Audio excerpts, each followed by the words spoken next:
If you don't know me, my name is Mark Peden. I know a lot of people in this church, but a lot of I haven't had the opportunity to meet.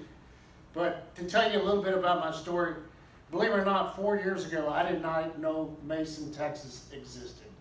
I did not know where Mason was.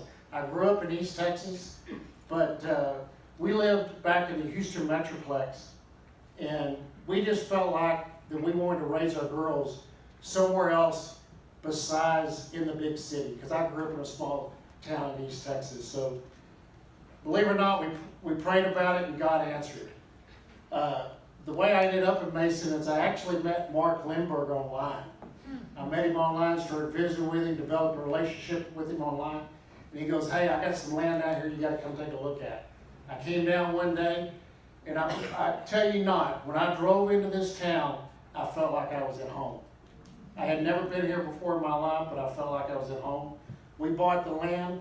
We sold a house in Houston that we only owned for like 9 months and moved to Mason. Now, how I can do all this, guys, I work from home. I'm in the helicopter business. And then I just want to take a moment to really savor that. That's kind of how me and Dave kind of got to know each other. In fact, that's really what this testimony is about this morning. It's about engagement. Exactly. But God works in mysterious ways. He brought us here. You probably know some of my daughters. I got Shiloh, the oldest, and Soleil, and then Sophia. We actually had 6 kids total. 3 are grown, 3 are still at home. So we moved here to Mason, and probably the second or third guy that I met was Chris Dyer.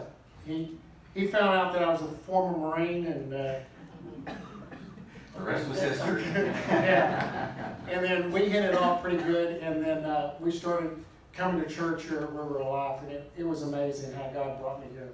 And then we joined the Life group, and I guess it was October of 96, or excuse me, 2016.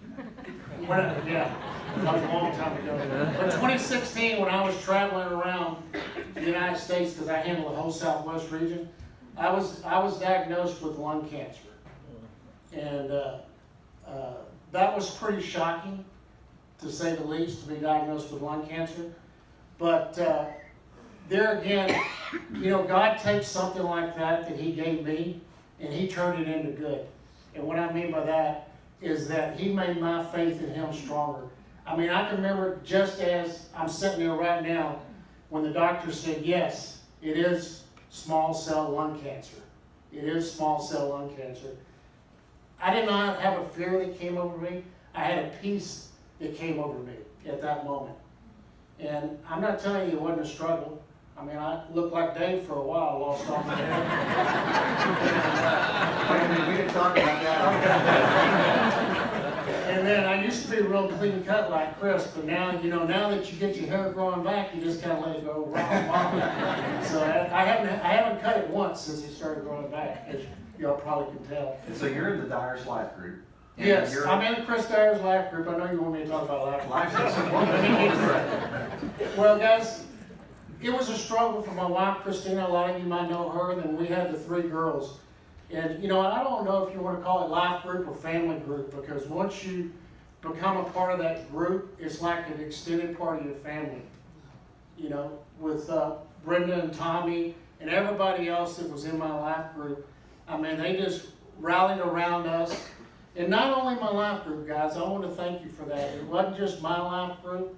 It was a lot of other life groups that stepped in and helped us through that. And my neighbors around here in Mason, I mean the whole town of Mason. But that life group gave me that core value of people that actually every time, because I did all my treatment in MD Anderson. And for the first 3 weeks, I was going every week. And somebody always stepped up and took care of the girls. Always had food at the house. I think I calculated one time, we went for 3 weeks, never cooked anything. I mean, I had so much food. I had so much food, I had to bring it up here at the church and store it. But I mean, that was a blessing. And, you know, and it's amazing how God takes everything that's bad and turns it to good. Because He made my faith in Him stronger. And then, guys, if you don't have a life group now, find one that you fit in with. You'll probably fit in any of them that you choose here, because all of them are great. All of them are great. But it gives you that core group of people that you can count on when life comes about. Because life will happen, guys, as we all know. And then you have those people to depend on. It's awesome. Thanks.